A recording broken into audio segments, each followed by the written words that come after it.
Hyderabad biggest property show is back. 6th, 7th, 8th February.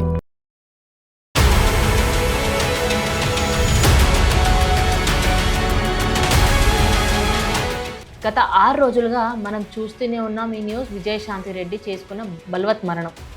అయితే దీని వెనుక అసలు ఎలాంటి రీజన్స్ అయితే ఇప్పటి వరకు తెలియలేదు.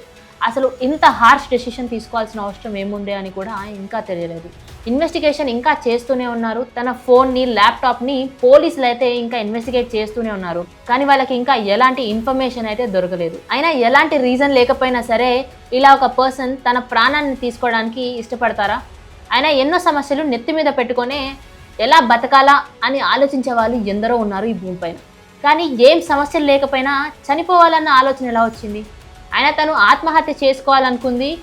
తనకి ఏదైనా పర్సనల్ ప్రాబ్లమ్స్ ఉన్నాయేమో అనుకోవచ్చు. కానీ తన పిల్లలతో కూడా ఇలాంటి పని చేపించినందుకు అసలు ఎలా రియాక్ట్ అవ్వాలో కూడా అర్థం అవ్వట్లేదు. అయినా తన పిల్లలు కూడా చిన్న పిల్లలేం కాదు, ఇంటర్మీడియట్ చదువుతున్న పిల్లలు. అయినా వాళ్ళని ఎలా ఒప్పించుంటుంది? వాళ్ళు అయినా ఎన్నో ఆశలతో ఉంటారు. మా లైఫ్ ఎలా ఉండాలి, అలా ఉండాలి అంటూ ఎన్నో కలలు కని ఉంటారు.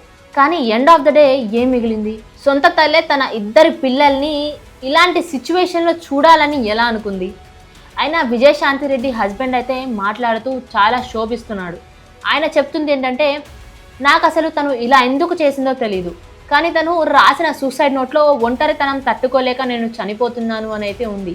కానీ అదే మాట నాకు చెప్పుంటే నేను ఇక్కడ అన్నీ వదిలేసి వెళ్ళేవాడిని కదా, నాకు నా ఫ్యామిలీయే ముఖ్యం కదా అని ఆయన ఎంతో శోభిస్తున్నాడు. ఇప్పుడు నన్ను ఒంటరివాడిని చేసేశారు. అసలు ఏం జరిగిందో హెల్త్ వైజ్గా, ఫైనాన్షియల్ వైజ్గా అండ్ మా ఇద్దరి రిలేషన్లో కూడా ఎలాంటి ప్రాబ్లమ్స్ లేవు.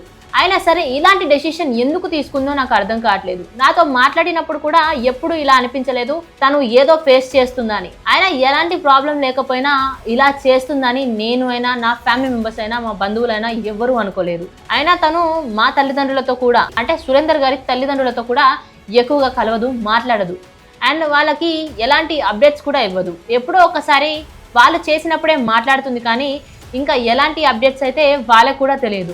అండ్ ఇలా సడన్గా చేసుకోవడం మా అందరికీ చాలా ఆశ్చర్యంగా ఉంది. అసలు ఏం జరిగిందో అర్థం కాని స్టేజ్లో ఉన్నామంటూ వాళ్ళందరూ ఎంతో బాధపడుతూ ఉన్నారు. అయితే విజయారెడ్డి గారి మామగారు కూడా మాట్లాడింది మనం విన్నాం. వాళ్ళు కూడా ఎంతో బాధపడుతున్నారు.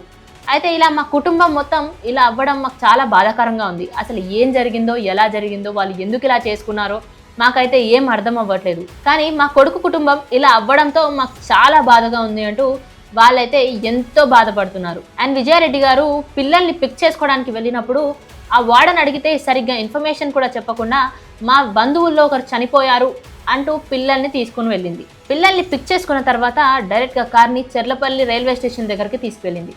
ఆ తర్వాత కార్ని పార్క్ చేసింది. ఆ తర్వాత అందులో ఒక సూసైడ్ నోట్ని వదిలి పిల్లల్ని తీసుకొని చాలా సాదాసీదాగానే నడుస్తూ రైల్వే స్టేషన్లో వెళ్తూ ఉంది. ఆ తర్వాత ఏం జరిగిందో, పిల్లల్ని ఎలా ఒప్పించిందో తెలియదు, కానీ డైరెక్ట్గా ట్రాక్ మీదకి తీసుకెళ్ళింది. ఆ తర్వాత గూడ్స్ ట్రైన్ వస్తూ ఉంటే ట్రాక్ మీద పిల్లలతో తను నుంచొని ఎదురుగా వస్తున్న గూడ్స్ ట్రైన్లో లోకో పైలట్ ఎంతసేపు జరగండి జరగండి అన్నా సరే వాళ్ళు జరగకుండా గట్టిగా పిల్లల్ని పట్టుకొని అలాగే నుంచుందంట. ఈ విషయం లోకో పైలట్ రైల్వే ఇన్ఛార్జ్కి ఇన్ఫార్మ్ చేశాడు. ఇప్పుడు దీనిపైన ఇంకా ఇన్వెస్టిగేషన్ అయితే జరుగుతూనే ఉంది. అయినా విజయారెడ్డి ఏం చదువుకోలేదేమో, తనకేం తెలియదేమో, లోక జ్ఞానం లేదేమో అనుకుంటే అలా కూడా కాదు. తను ఒక వెల్ ఎడ్యుకేటెడ్ సాఫ్ట్వేర్ ఇంజనీర్. తను ఒక సాఫ్ట్వేర్ ఇంజనీర్ అయింది ఇలాంటి పని చేస్తుందని ఎవరైనా అనుకుంటారా? తన నిండు ప్రాణాన్ని తీసుకోవడమే కాకుండా ఇంకొక 2 పిల్లల నిండు ప్రాణాన్ని కూడా తీసుకువెళ్ళింది. అది కాకుండా విజయారెడ్డి ఈ పని చేసే ముందు తన కోలీగ్స్తో మాట్లాడినప్పుడు కూడా ఎలాంటి ప్రాబ్లం ఉన్నట్టయితే వాళ్ళకు కూడా అనిపించలేదంట. మరి ఫ్యామిలీకి చెప్పకుండా, ఫ్రెండ్స్కి చెప్పకుండా, హస్బెండ్కి చెప్పకుండా, పిల్లలకి కూడా చెప్పకుండా ఇలాంటి డెసిషన్ ఎందుకు తీసుకొని ఉంటుందంటారు? 6 రోజులు అవుతుంది, కానీ ఈ కేసుకి ఇంకా ముగింపు అయితే రాలేదు. ఇలా ఎందుకు చేశారు అన్నదానికి ఇంకా ఈ క్వశ్చన్కి ఆన్సర్ ఎప్పుడు వస్తుందో మనమైతే వేచి చూడాలి.